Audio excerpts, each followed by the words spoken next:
আমার হাতে যে খেলনাটা ছিল এটা আপনাদের হাতে আজকে সারাদিন ছিল কিনা? হাজার হাজার দেখুন নয়ন ভাই, আমরা ভেবেছিলাম যে আপনি তারেক রহমানের গাড়ির পিছনে দৌড়ান, এটা ঠিক আছে, আপনার দলীয় লিডার প্লিজ বলতে দেন, প্লিজ ভাই বলতে তো হবে। আপা বলতেছিলেন দেখলাম সেম কাইন্ড অফ ভাবছিলাম হয়তো আমার একটা প্রশ্ন ছিল যে আমার হাতে যে খেলনা আপনি নোট নেন, আপনি নোট নিয়ে আমার কথা উত্তর দিবেন। হ্যাঁ, আপনার খেলনা না অস্ত্র সেটা উত্তর দিবেন। আমার কাছে এখানে ভিডিও আছে এবং ছবি আছে। হাসিনা যে কাজগুলো করতো সেটা এখন আমরা বিএনপির মাঝে দেখছি।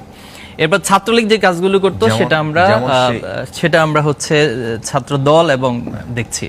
এখানে আমি খুবই মানে এসে ভাইকে দেখলাম, তো গতকালকে সারাদিন ভাইকে আমরা স্ক্রিনে দেখেছি, টিভি মিডিয়াতে দেখেছি আপনাদের মাধ্যমে।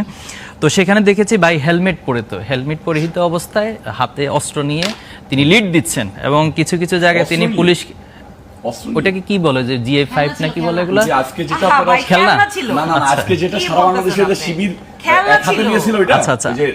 আচ্ছা আপনার বাসায় যদি খেলনা হয়ে থাকে তাহলে তো আমি খেলনার কথা বলছি। আচ্ছা ঠিক আছে, যে ভাই কিছু খেলনা নিয়ে শহীদ মিনারের প্রোগ্রাম আমি যদি একটু আপনাদেরকে দেখাই, এই যে এখানে একটা বড় খেলনা হাতে আছে, এটা সবুজ কালারের খেলনা এবং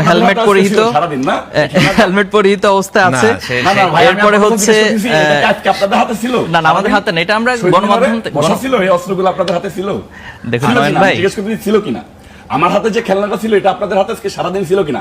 হাজার হাজার দেখুন নয়ন ভাই, আমরা ভেবেছিলাম যে আপনি তারেক রহমানের গাড়ির পিছনে দৌড়ান, এটা ঠিক আছে, আপনার দলীয় লিডার প্লিজ বলতে দেন, প্লিজ ভাই বলতে তো হবে। আপা বলতেছিলেন দেখলাম সেম কাইন্ড অফ ভাবছিলাম হয়তো আমার একটা প্রশ্ন ছিল যে আমার হাতে যে খেলনা আপনি নোট নেন, আপনি নোট নিয়ে আমার কথা উত্তর দিবেন। হ্যাঁ, আপনার খেলনা না অস্ত্র সেটা উত্তর দিবেন। আমার কাছে এখানে ভিডিও আছে এবং ছবি আছে, আমি দেখাচ্ছি। এরপরে যেটা দেখলাম যে উনি ঢাকা আলিয়াতেও দৌড়াচ্ছেন।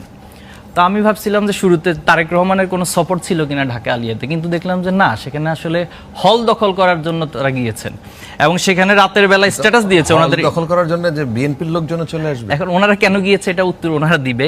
এবং আমি প্রথম ভাবছিলাম যে উনি ঢাকা আলিয়াতে পড়েন, আমি কয়েকজনকে জিজ্ঞেস করেছিলাম, কেউ বলতে পারে না যে তিনি ঢাকা আলিয়ার স্টুডেন্ট।